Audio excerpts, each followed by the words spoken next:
さか現実に自分の父がこんな状態になってるかという。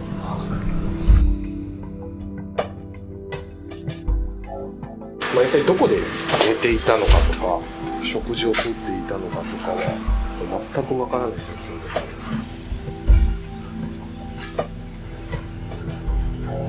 後悔というよりも、どちらかというと怒りの方が強かったですね。なぜこんな風に終わったのっていう。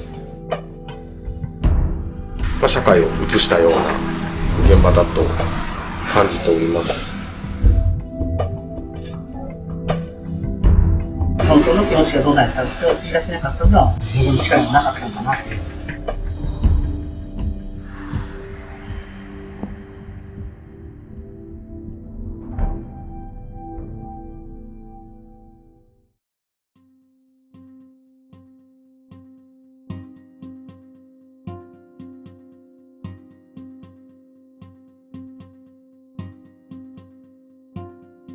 お父様はおいくつ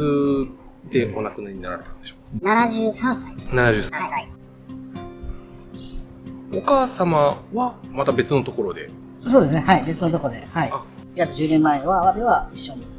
夫婦とも住んでました。定年退職の、不誠実な対応が、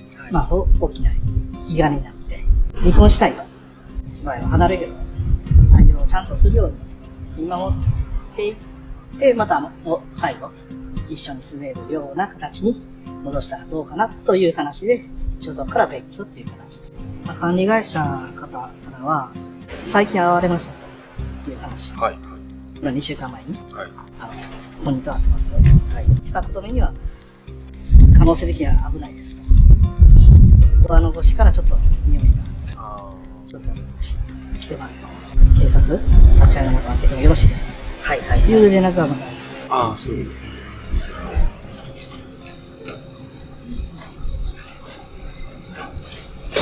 こちらは髪の毛です。こちらに頭があったと思われます頭部。この辺り、もう人の油がたくさんついている状況ですね。もう床にも完全に体液が染み込んでいる状況です。血液が散乱しています。かなり匂いが。心不全みたいなことは言われてますが、一応まだ、断定的なことははっきりと言われなかったですね、検視なので。2週間ぐらい経ってからっていう形になりますね。ご覧ください、もうゴキブリが、もうおそらくこのゴミを受けるともう数百匹、数千匹いるような物件だと思われます。今こちらちょっと足元も人の油が浸透していてですね、もうツルツル滑るような状況です。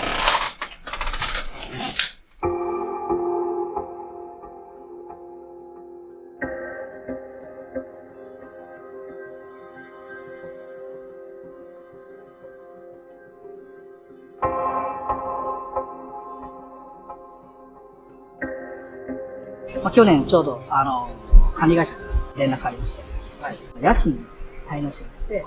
初めてそこで、今の物件の住所が分かって、もうゴミ屋敷の状態が初めてそこでロックした。びっくりされました。まさかと思いましたね。まさか、現実に自分の父がこんな状態になってるかという。この中でお父様が生活されていたということですけれども、一体どこで寝ていたのかとか、食事をとっていたのかとかは、全くわからない状況ですね。衛生的にかなり良くはないような状況で、結構不摂生されていたのかなと思われます。2年前に会って、久しぶりに会って、ちょっと様相もやっぱ違ったっていうのは気になってたんですね。ちょっと小汚い格好になってた。その時はやっぱり、なんでこんな風に自分をしてるのかなっていう、ちょっとそっちの方がショックが大きくて、会社の方にもちょっと連絡させてしたら、やっぱりちょっとコミュニケーションがなかなか会社の同僚と取ってないような状態で、誰にも相談できない、自分の世界だけで陥ってたんじゃないかなという。家電が一切ありません。まあ、冷蔵庫であったり洗濯機ですね。電気の契約を2年間一切していなかったということです。今8月ですけれども、かなり暑いんで、熱中症とかも大変だったのかなとは思います。缶が山積みになっていて、ゴキブリがものすごいことになってます。ガードマンされたんですね。警備会社。で、玄関口の玄関の扉を頭の方に向けて倒れていたので、もしかすると、玄関開けて誰かに助けを求めようとしたのかもしれないですね。まあ、こういう状態になったっていうことが、やっぱり、どっちかというと、まあ、後悔というよりも、まあ、どっちかというと怒りの方が強かったですね。あ、そうなんですか。なぜこんな風に、終わったのっていう。要は、本人の気持ちをはっきりと、僕はね、最後までわからなかった。この気持ちがどうなったかっていうのを聞き出せなかったのが、悔しいな。僕の力がなかったんだなっていう。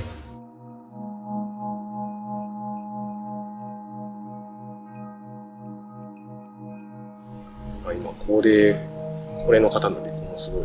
増えてるってよく見聞きはしますけれども。母の積もり積もった不満とかが溜まって最後のちょうど定年退職、いわゆる熟年離婚のよくある定年退職の時に、それが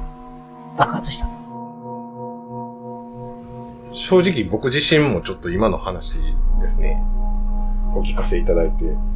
もしかしたら自分もこうなるんかな、そのうちとか、ちょっと怖いなとか、ちょっと感じちゃいましたね。本当に人間っていつどうなるかわからないんで、ねえ。まあ奥様にも見放されて、結構家族にも離散するような要求をされてですね。まあお一人で孤独で、まあこのようなお部屋でお住まいになられて、まあ、あちらの玄関で絶命されて、で、またお亡くなりになられた後もですね、まあ悲しみというよりも、どちらかというと怒りの方が強いと。ちょっと僕自身も、まあ家族持ってるんですけれども、こんなことにもなるんだなと。高齢の方の孤立化というか、まあ若い方でも孤立化されている方たくさんいらっしゃるとは思いますけれども、本当にまあ、社会を映したような現場だと感じております。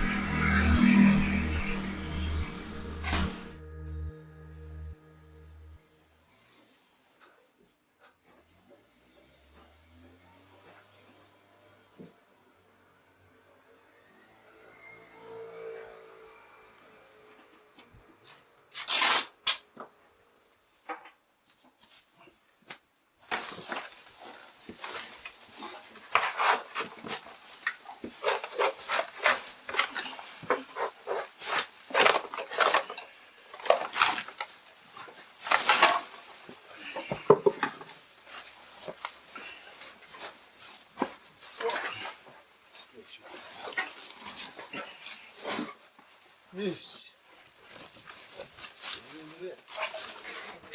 今、OK。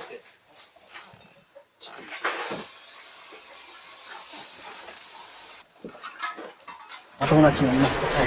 家族同士で付き合ってる人たちとも仲良く、してましたし、どっちがひょうきんな父親っていうのが、そういうイメージがあって、いや、見て、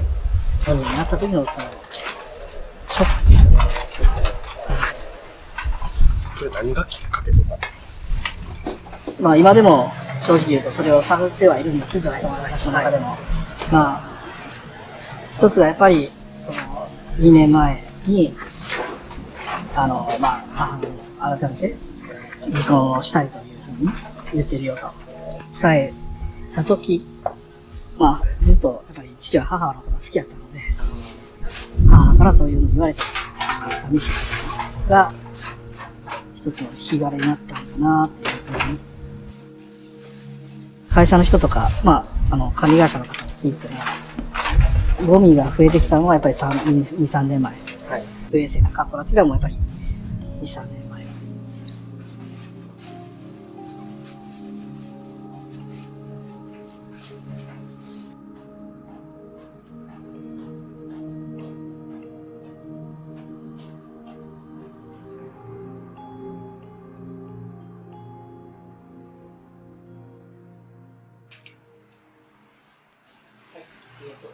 父から母にショートメールとか手紙とか出してから、やっぱ母はやっぱりそれは生理的に受け付けたくないという、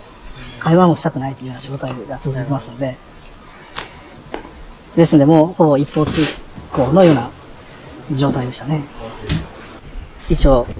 両方の窓口になれるようにはしたかったんですけど、母もやっぱり働いて、してましたので、今後の人生を考えた上で、一緒にいたいかどうかを再度改めて考えたんじゃないかなという。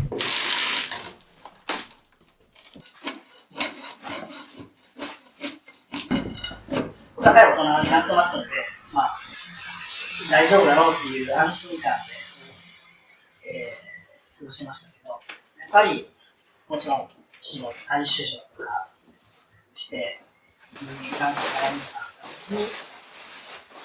相談相手になる人が、今回も、おらなかったっていうのが、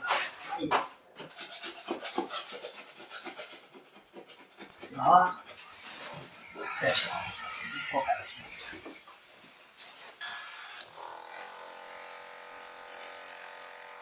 本来だったら家族に認められながらっていうのが一番いいんですけど、孤立しんように自分の中でもしていかなあかんか、もしくは行政にも手助けを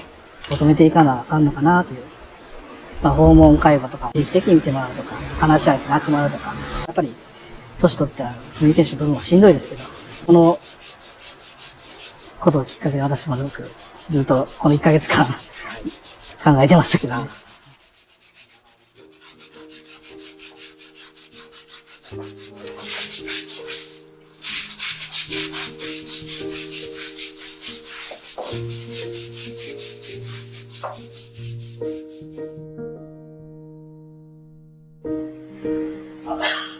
さすがですねっていう。はい。ありがとうございます。きっかけが YouTube で見させてもらって、しっかりしてもらえたら事前に分かったことと、あとやっぱり見積もり段階から現地確認とかも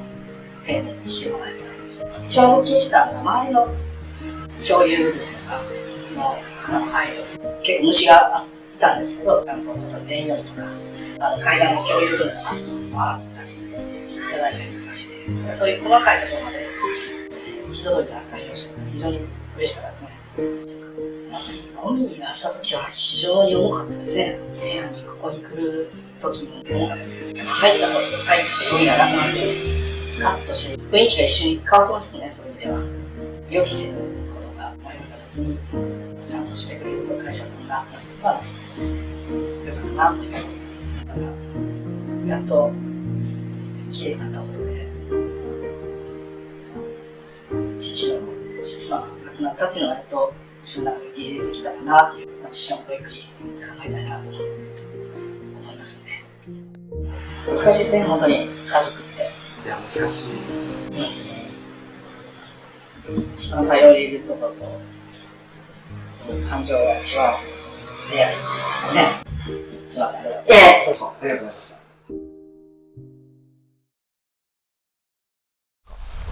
今回の現場はですね、非常に感慨深い現場でした。熟年離婚が原因でセルフネグレクトに陥り、最後には孤独死されるという非常に悲しい現場でしたね。昨今、熟年離婚が非常に増えているとのことなんですけれども、こういう孤立化によって孤独死は増えていることには間違いないと感じております。今回の現場は私自身の心にも深く刻まれ、一人でも多くの人がこのような運命を避けられるように働きかけていきたいと思います。この動画が皆様にとって